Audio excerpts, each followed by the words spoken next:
श्री अरविंद राजभर जी को जो यहाँ प्रत्याशी हैं 70% भारतीय जनता पार्टी के लोग पहले वोट नहीं करेंगे।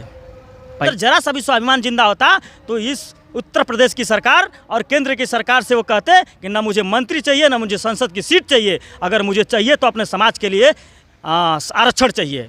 श्री ओम प्रकाश राजभर जी के जुबान पे लगामे नहीं रह गया है, नौजवानों को ललकार रहे हैं। वही नौजवान 2024 के लोकसभा चुनाव में उनको बराबर हिसाब किताब बराबर करेंगे। उनका बेटा ही चुनाव लड़ेगा। वो देखिए, वो परिवार के लोगों को, परिवार के अपना साम्राज्य और परिवार के लोगों को आगे बढ़ाने का हमेशा काम करते हैं, कार्यकर्ताओं को अनदेखी करते हैं। और आप देख रहे हैं राज न्यूज़ इंडिया 54 और हम इस समय मौजूद हैं doctor Bhimrao Ambedkar sport stadium Mau में, और हमारे साथ प्रदेश प्रवक्ता हैं सुहेलदेव स्वाभिमान पार्टी के।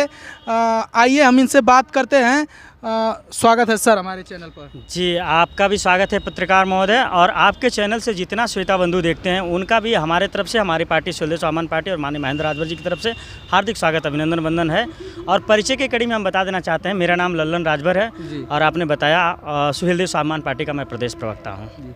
सर, यहाँ से माननीय ओम प्रकाश राजभर जी के लड़के आदरणीय अरविंद राजभर जी को टिकट मिला है, तो क्या कहेंगे? मिला है तो हम लोग जानते थे कि एक सीट मिलेगी तो उनका बेटा चुनाव लड़ेंगे। ये तो हम लोग बहुत पहले से जानते थे। हम तो वो उनको नहीं मिला था तभी हम बात कर रहे थे आप लोग के माध्यम से पत्रकार महोदय की अगर एक सीट मिलेगा तो उनका बेटा चुनाव लड़ेगा जी। अगर मंत्री बनने के बाद आएगी तो पिताजी मंत्री बनेंगे। तो ये सारी चीज़ें तो हम तो पहले ही गैस कर चुके हैं आप लोग के माध्यम से।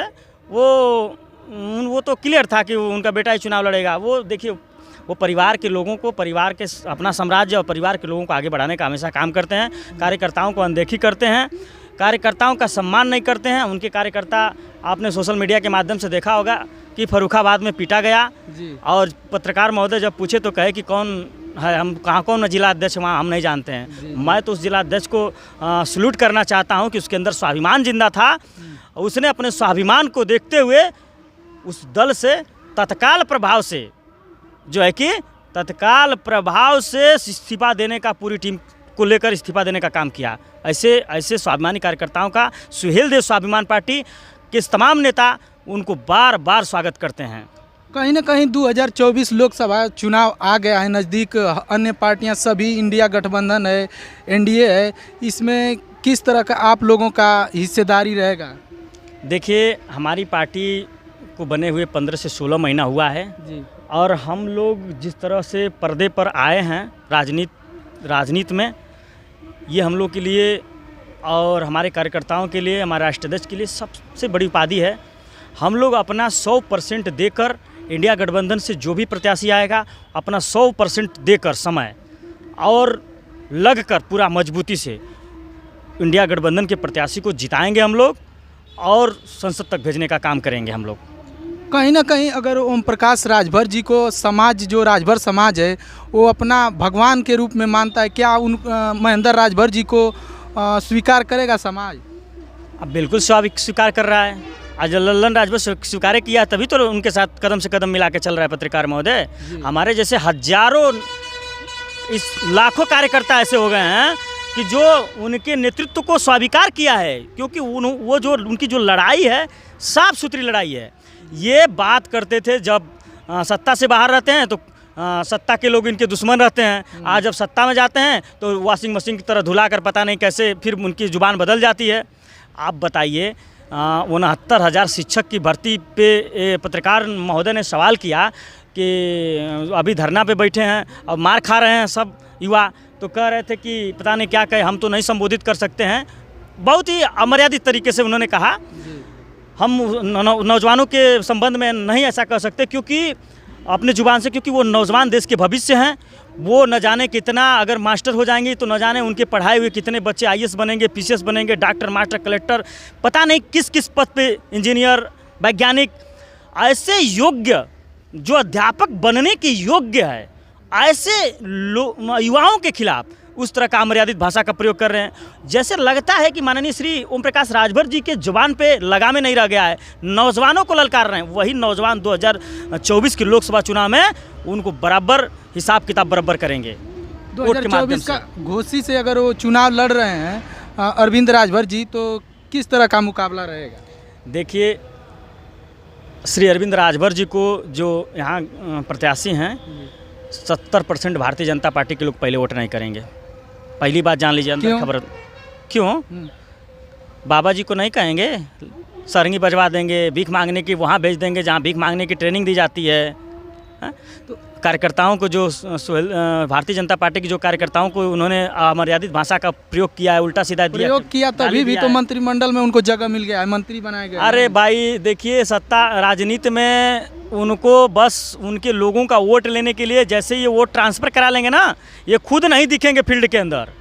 वोटवा ट्रांसफ़र करा के बस ना राजभर समाज के जो कुछ वोटर इनके पास बचे हैं उनका वोटवा ट्रांसफ़र करा देंगे, और उसी ट्रांसफ़र कराने के एवज में तो मंत्री बने हैं। वही तो सौदा किए थे। नहीं तो अगर उनके अंदर जरा सा भी स्वाभिमान होता, अगर मैं कहता हूं कि अगर उनके अंदर जरा सा भी स्वाभिमान जिंदा होता, तो इस उत्तर प्रदेश की सरकार और केंद्र की सरकार से वो कहते कि ना मुझे मंत्री चाहिए, ना मुझे संसद की सीट चाहिए, अगर मुझे चाहिए तो अपने समाज के लिए आरक्षण चाहिए, आप इसको दे दीजिए, मेरा समाज आपके साथ गोलबंद होकर, लामबंद होकर आपको मोदी जी दोबारा तीसरी बार सत्ता में पहुंचाने का काम करेगा। लेकिन वो तो समझौता इस बात पे किए हैं कि हमको मंत्री बना दो, बेटा को सांसद की सीट दे दो, छोटका बेटा को एमएलसी बना दो, समझ रहे हैं ना। परिवार को कैसे मतलब आगे बढ़ा दो और कुछ रुपया पैसा दे दा मने।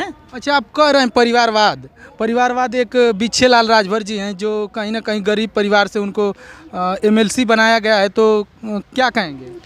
देखिए पत्रकार महोदय, आज माननीय महेंद्र राजभर जी की देन है कि आज वो एमएलसी बने हैं। अगर माननीय महेंद्र राजभर जी सुहेलदेव स्वाभिमान पार्टी नाम का वैक्सीन तैयार नहीं करता ना, तो ये जो कोरोना टाइप के लोग हैं ना, उनका इलाज नहीं होता, तो आज कार्यकर्ता ठीक नहीं होता।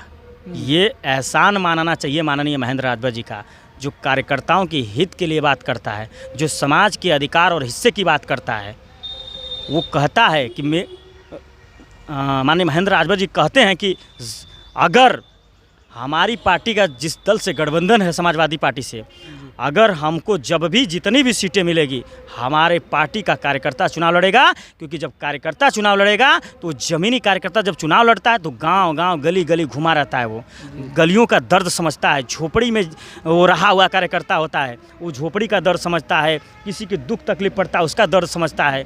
हमारे नेता का कोई तोड़े नहीं है उनके पास। हाँ, तानी 22 साल से हम लोगों ने सहयोग कर दिया, थोड़ा पैसा रुपया हो गया है, अब उसी के दम पे अब हम लोग को जितना वो मतलब दबाने का प्रयास करेंगे। लेकिन सुहेलदेव स्वाभिमान पार्टी का एक एक कार्यकर्ता इतना मजबूत और फौलादी है कि एक कार्यकर्ता सुहेलदेव स्वाभिमान पार्टी का उनके 1 लाख अगर फौज खड़ा करेंगे, उसका सामना करने के लिए भी हम लोग तैयार हैं। नेताजी, आपसे एक लास्ट सवाल, आपकी पार्टी जैसे गठबंधन में है, इंडिया गठबंधन में, तो आप लोगों को कोई सीट मिलेगी क्या? 22 साल की पार्टी को भारतीय जनता पार्टी ने 1 सीट में सिमट दिया। 16 महीने के हैं हम लोग, अब पर्दे पे दिख रहे हैं कि नहीं दिख रहे हैं? सुहेलदेव स्वाभिमान पार्टी का आप बताइए पत्रकार महोदय, आप ईमानदारी से बताइएगा, हम लोग दिख रहे हैं कि नहीं दिख रहे हैं? सुहेलदेव स्वाभिमान पार्टी का नाम दिख रहा है कि नहीं दिख रहा है? माननीय महेंद्र राजभर जी का चेहरा दिख रहा है कि नहीं दिख रहा है? लेकिन वो देखिए, वो ऐसा चश्मा पहने लो ना, मोतियाबिंद हो गया है। कुछ उनके नेता कहते हैं ना कि कौन है महेंद्र राजभर, अरे घबराओ मत, उपचुनाव में एक आंख का ऑपरेशन किए तो दिखाई देने लगे, दूसर की मोतियाबिंद का ऑपरेशन इस चुनाव में हम लोग कर देंगे। और बराबर माननीय महेंद्र राजभर और माननीय महेंद्र राजभर जी के कार्यकर्ता आप सभी लोगों को दिखाई देने लगे, जो लोग कह रहे हैं कि कौन है महेंद्र राजभर। महेंद्र राजभर हम जैसे गरीबों का नेता है, हम जैसे कार्यकर्ताओं का वो नेता है, जो हम लोग कार्यकर्ताओं के बारे में सोचता है कि जो कार्यकर्ता है ईमानदार कार्यकर्ता, मेहनती कार्यकर्ता, लगनशील कार्यकर्ता है, उसको राजनीतिक हिस्सा कैसे दिलाया जा सके, जो समाज के दुख दर्द को ले जाकर सदन के अंदर उठाने का काम करे और समाज के दबे कुचले शोषित वंचितों को हक और हिस्सेदारी दिलाने का काम करे। ऐसे नेता को महेंद्र राजभर आने वाले समय में चुनाव लड़ाकर सदन में भेजने का काम करेंगे। वो ऐसे नेता हैं ओम प्रकाश राजभर जी। और देखिएगा, इस चुनाव में कवर करिएगा आप। मैं बता दे रहा हूँ पत्रकार महोदय कि दूसरी आँख का ऑपरेशन एकदम हम लोगों ने तैयारी कर लिया है, ड्राफ्ट भी है, साथ में ऑपरेशन इंजेक्शन भी है, सब कुछ लोड करके हम लोग रखे हैं। बस 1 जून को ईवीएम के माध्यम से, वोट के माध्यम से ऑपरेशन हो जाएगा और जिस दिन रिजल्ट आएगा उस दिन बराबर दिखाई देने लगेगा कि सुहेलदेव स्वाभिमान पार्टी और महेंद्र राजभर जी की ताकत क्या है। अच्छा, एक और सवाल आपसे, नंदिनी राजभर जी हैं जो जिनका मर्डर हो गया है जल्दी, तो वो सुहेलदेव पार्टी की जो कार्यकर्ता थी, तो उसमें आपके पार्टी के कोई गया था कि नहीं? देखिए, वो हमारी समाज की बहन थी। मेरी आंखें इसमें नम्रता होगी, क्योंकि देखिए जब कोई राजनीति करता है ना, तो जब कोई कार्यकर्ता के साथ ऐसी अनहोनी होती है तो एक कार्यकर्ता उस दर्द को बखूबी समझ सकता है। हम लोग बहुत गरीब परिवार से हैं जी। और हम लोगों के पास वो सत्ता शासन की ताकत भी नहीं है, वो संसाधन भी नहीं है, वो व्यवस्था भी नहीं है, लेकिन मैं उस बहन को अपने तरफ से, अपनी पार्टी की तरफ से श्रद्धांजलि देता हूँ। अगर मैं बता रहा हूँ ना कि अगर मेरी पार्टी जी। अगर गठबंधन में अगर रहती है और मेरी पार्टी का सरकार अगर भविष्य में रहता है, अगर मेरे किसी भी कार्यकर्ता के साथ अगर इस तरह का अन्याय होगा तो हम लोग अगर उसका पसीना बहेगा तो हम लोग खून बहा देंगे। नंदिनी राजभर को न्याय मिलना चाहिए, और अगर नंदिनी राजभर को न्याय अगर श्री ओम प्रकाश राजभर नहीं दिला सकते तो उनको कैबिनेट मंत्री बनने का कोई अधिकार नहीं है हमारे समझ से और राजभर समझ से, क्योंकि उनकी पार्टी की एक होनहार कार्यकर्ता थी, लीडर थी। वो कम से कम उसको न्याय दिलाने के लिए उनको हर स्तर पे उनको जाना चाहिए, जहां से मेरी बहन को न्याय मिल सके, नंदिनी राजभर को। चलिए, बहुत बहुत धन्यवाद। ये हैं सुहेलदेव स्वाभिमान पार्टी के प्रदेश प्रवक्ता माननीय लल्लन राजभर जी, और इन्होंने बहुत बेबाकी से अपना जवाब दिया। मिलते हैं नेक्स्ट वीडियो में। धन्यवाद।